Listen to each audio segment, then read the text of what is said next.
Hi everyone, this is Cherry Enchantress and this is Kiki, and we are doing your daily dust for Thursday, Thursday, February 9th, if you're watching in real time, but it can also be for whenever you stumble upon it. This is a timeless reading. This is a 3-card collective reading that I've been doing, and right now I'm kind of in sort of this Valentine special where I've been using this Final Rose Tarot every day, so you can get some kind of saga coming out. You can get it's been kind of interesting, so if you want to watch some of the other daily dusts just to see what the story's about, there's been a lot of engagements involved. There seems to be a couple of different paths, so you can watch them and kind of see what resonates for you. If none of them resonate, it's okay. There's messages, and it can be messages, it can be entertainment, it can be however you want to take these energies.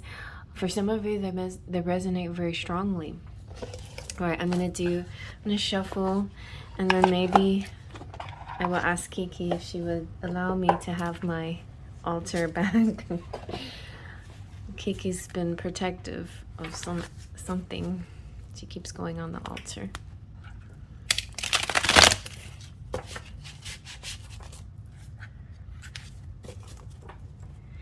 Kiki came before Pumpkin. Kiki, I kind of chose Kiki. She was one of a litter, and well, she actually kind of chose me.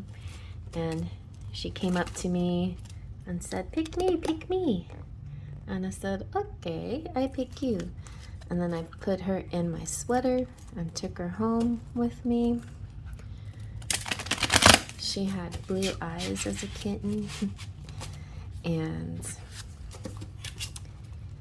But then my daughter and her boyfriend fell in love with her, and then Pumpkin arrived for me. So Kiki's kind of more my daughter's cat, but she's also my cat. Right, Kiki? What you doing? Are you taking a bath on my altar?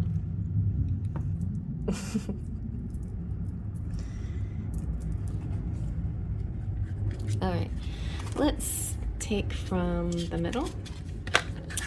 Oh, nice. We have meeting parents. Okay, that is a development. I like the meeting part. It's like especially important people. Okay, and okay, the 5 of Rings, Insecure. This came out for somebody last night on my live. So if you're interested in getting some really good inexpensive readings, come out and visit me during my lives. Generally have them on Tuesdays and Friday nights, but it varies sometimes. This Friday I'll be going to an opera, so probably doing my live on Saturday morning. Oh, and then you have the cocktail party. Very nice. Very nice cards. Let's get into what they actually mean. So, like it says, 9 of Roses, meeting the parents. That represents the 9 of Pentacles, which traditionally is I see it as the sitting pretty card, like the lady who's doing really well for herself, who's very happy in her surroundings. And in this deck, meeting the parents, this is a bachelorette deck. So meeting the parents is a very big step for the bachelor and the bachelorette. And for you out there, before the engagement, before all of that, maybe it's very important to kind of get approval, or at least the very least meet each other's family. It's always nice when each other's family can be close and can be cozy and comfortable with each other, because it makes the transition into being together that much sweeter. So the meet the parents, though, it's kind of like, do you have what it takes? The path has been a windy road of romance, drama, competition, connection, and of course love. You made it this far despite how many tests of adversity you faced and challenges you've overcome. Believe with all your heart that you have what it takes to make it to the end. I think this is very interesting because you may be feeling there could be self-worth issues, because here we have the insecure card, the Five of Rings. And so there could be oh, the dilemma behind all of this. If there's, if you're wondering, why aren't we together, why yet, or what took so long, what made this, because we had the late bloomer come out in another reading, like what made this person a late bloomer? Well, maybe they had to overcome some insecurities. It could be you, it could be your person, but there could be self-worth issues, and that could be why there's this very, very long journey of self-love. Like I feel like most people are kind of on this road and this path of self-love, and self-love isn't about ego, and it's not narcissistic. Self-love is something entirely different, and it's on a high level. And once we get there, then we start to really see, who we want in our lives, that mirror that, and that support that, and reflect that, and help us stay our course of love, and not retreat, or not reverse, or not go back into a different direction. So here I feel like some of the meeting of the parents thing is an amazing step, right? And sometimes it's a step that some people are afraid to go through with, because especially in the show, it's almost like you're being interrogated. For most of you, though, I would say there could be some bias, right? Because people have preconceived ideas of who their kids should be with, right? And they're and parents and friends and family are very protective. I had a case where I was in a long distance relationship, and it's just the distance itself seemed to be a thing that people disapproved of, and it affected me. Their opinion affected me a lot.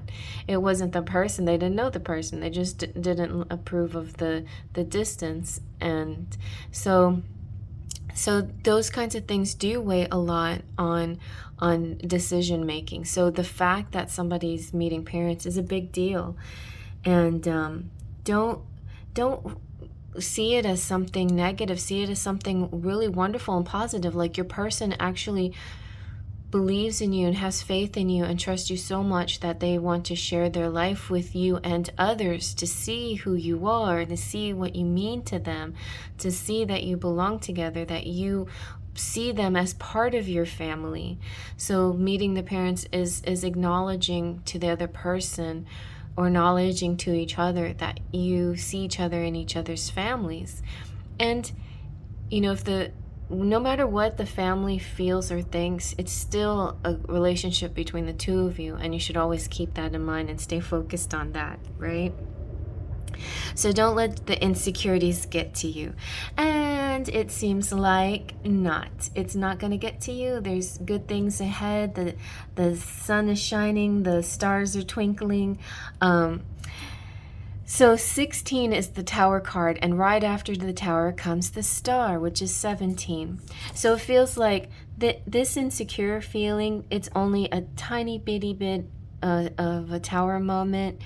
And it's not even a Tower moment. It's just some feelings that you have to resolve and get over. But once it's resolved, once this insecurity is resolved, not being sure if the parents will like you, or whatever, or the kids or whoever's involved, not being sure if they will like you.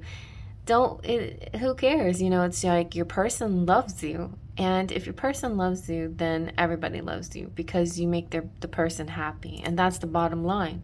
That really is the bottom line. Because as a parent, I know all I want is my kids to be happy. And I know my mom wants me to be happy. And so it goes, and the choices that our kids make, if they're made in such a way that it levels up their lives and it makes them happy, then that's a relief.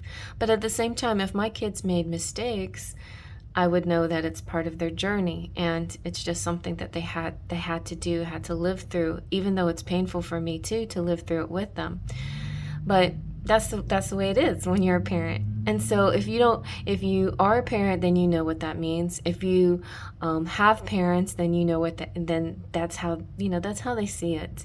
And if you are dealing with another person's parents or family, then that's how they see it. It's ultimately, if you see it in the TV show, like 90% of the time, the parents will say, as long as they're happy. That's basically what they say.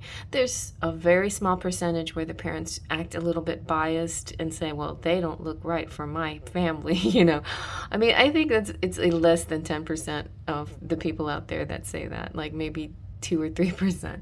So the cocktail party is just the celebration. It's like, look, it's like, it feels like, see, these couple of hands are some parents, and these couple of hands are a few hands are other people of the party. It feels like the Capulets and the Montagues are actually getting along and they're throwing a party together. This kid actually, to me, also reminds me of, makes me think of a rehearsal dinner. And sometimes the rehearsal dinner might be the first time the parents of both sides meet each other, or family of both sides meet each other, and you're like, oh, you're actually pretty cool, and we like you, and we should have hung out all this time before. Hopefully you meet before that happens, but there is going to be some kind of, it could be an engagement party, it could be something, but there's going to be some kind of event or outing or serendipitous occurrence where everybody gets to meet. And wow, the feeling is awesome. It's hope, it's infinite possibilities, it's renewal, it's elevation, effervescence. It's the feeling of bubbles coming out of champagne. And it's like clinking of glasses, and a room filled of music and happy laughter, and the stars twinkling down on you. And it's the feeling that, yes, you can keep going now. You can advance into this. I mean, to be honest, it does feel good to have the approval of your family, even if in the end, it doesn't matter 100%, like you could still do it without it. When you have that approval, it makes you feel even better. It makes you feel even better when your families get along and they seem alike, and you're like, see, this is why I like you, because you have all these little parts of you that I see in the people that I already love. And that's why you feel already like family. So that's kind of how it's going to be when you get together and meet the parents. And I hope you like that. Faith, Trust, and Pixie Dust.